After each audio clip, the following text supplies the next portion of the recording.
దేవునికి స్తోత్రాలు. ఈ వర్తమానం వినిచున్న నా ప్రియ సహోదరి సహోదరులకు ప్రభువైన క్రీస్తు వారి పరిశుద్ధమైన నామములో ఈస్టర్ శుభాకాంక్షలు. ప్రభు మిమ్ములను మీ కుటుంబములను క్రీస్తు పునరుద్ధానం శక్తితో నింపి ఆశీర్వదించును గాక. ఆమేన్. ఈరోజు వాక్య అంశము జీవించిన ఆశ. వాక్య భాగము లూకా సువార్త 24వ అధ్యాయము 6వ వచనం. ఆయన ఇక్కడ లేడు, ఆయన లేచి ఉన్నాడు, ఆయన గలిలయలో ఉండినప్పుడు. ప్రియ సహోదరి సహోదరులారా, ప్రభువైన యేసుక్రీస్తు వారు సిలువలో మరణించిన తర్వాత ఆయనను సమాధి చేస్తారు. సమాధి చేసిన 3వ దినమున అనగా ఆదివారం ఉదయమనే కొంతమంది స్త్రీలు సుగంధ ద్రవ్యము చేత పట్టుకొని ప్రభువైన యేసుక్రీస్తు వారిని ఎక్కడ సమాధి చేశారో ఆ ప్రాంతానికి వెళ్ళి ఆ సమాధిని చూసినప్పుడు వారి కంటికి ఒక అద్భుతమైన ఆశ్చర్యకరమైన దృశ్యము కనబడింది. ఏంటి ఆశ్చర్యకరమైన దృశ్యము అంటే, సమాధి రాయి పక్కకు జరిగి ఉంది, 2 మనుషులు అక్కడే ఉన్నారు. వారు వీరితో మాట్లాడుతూ ప్రభువు ఇక్కడ లేడు, లేచి ఉన్నాడు అని చెబుతున్న సందర్భం. అంతవరకు వారి హృదయాల్లో నిరాశ, దుఃఖము, ఆవేదన, ఆందోళన, భయము అనేవి ఆదివారం ఉదయం వరకు ఉన్నాయి. ఆదివారం ఉదయం రాగానే ఆశ్చర్యము కలిగే హృదయముగా మారిపోయింది. ఆమేన్.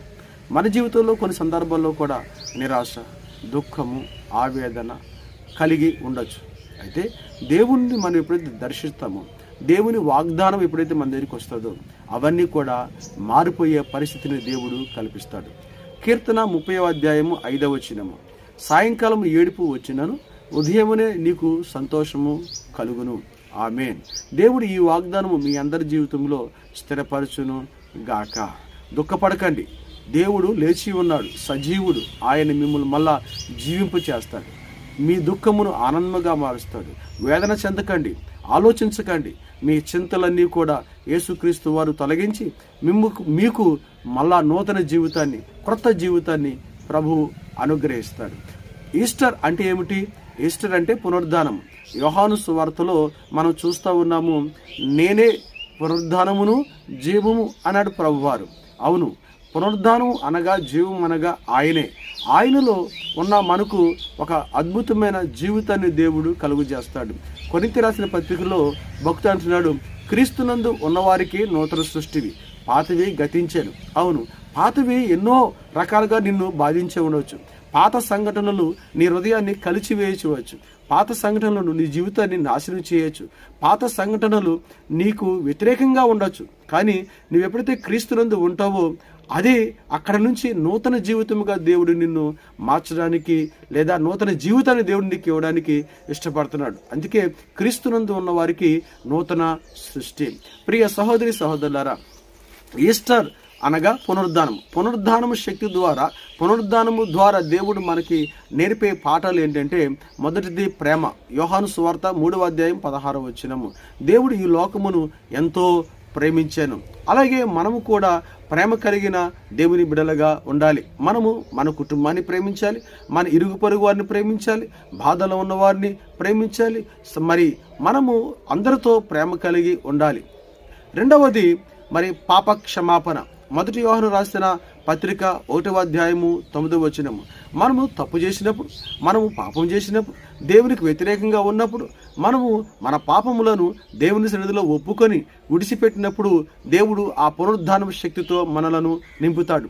మన తప్పులను ఎవరు చూడట్లేదు, మన మాటలను ఎవరు వింటలేదు, మన హృదయాన్ని ఎవరు తెలియదు, మన హృదయంలో అనుకున్నవి ఎవరికి తెలియవు మనం అని అనుకుంటాం.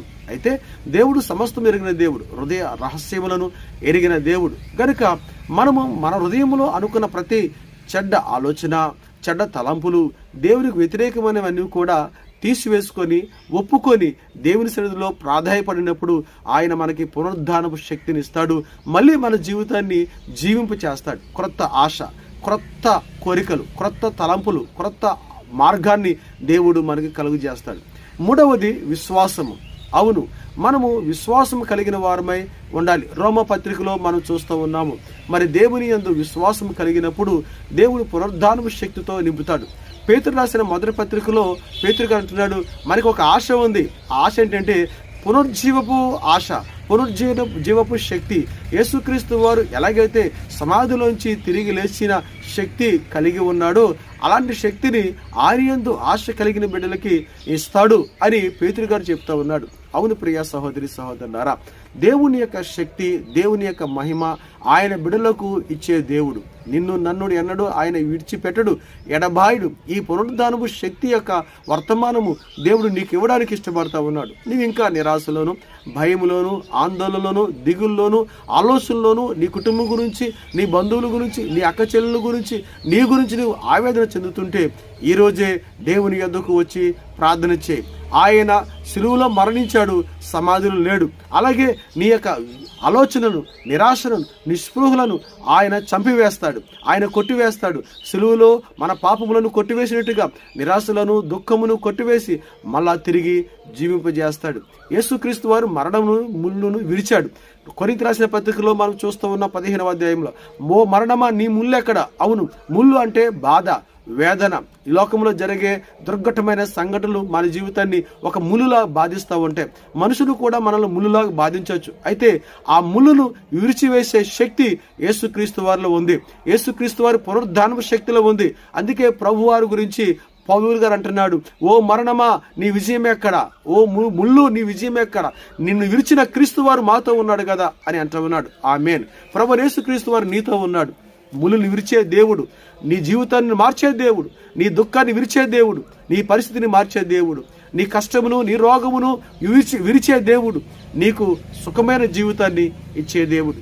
మరి పునరుద్ధాన శక్తి నీకు కావాలా? దేవుని సన్నిధికి వస్తావా? ప్రార్థన చేస్తావా? ప్రభువా, నీ పునరుద్ధానపు శక్తి నాకు దయచేయండి. నేను ఒక ఆశ కలిగి ఉన్నాను. అక్కడ స్త్రీలు ఆశ్చర్యపోయారు. అవును, నీ జీవితంలో ఆశ్చర్యపోయే సంఘటనలు దేవుడు ఇచ్చును గాక, ఆశ్చర్యపోయే కార్యాలు చేయును గాక. అంతవరకు దుఃఖం ఉంది, కానీ దుఃఖము పోయింది. ఆమేన్. దుఃఖము పోగొట్టే కార్యాలు దేవుడు మీకు జరిగించును గాక. ప్రార్థన చేద్దాం. ప్రభువా, మీకు వందనాలు, స్తుతులు, స్తోత్రాలు తండ్రి. మరి ఈ దినం మమ్మల్ని నడిపించారు. ఈ సందేశం ద్వారా, ఈస్టర్ వర్తమానం ద్వారా మీరు మాతో మాట్లాడినందుకు వందనాలు. ప్రభువా, మీ కాపుదల దయచేయండి. యేసయ్య నామములో ప్రార్థిస్తున్నాము తండ్రి. ఆమేన్.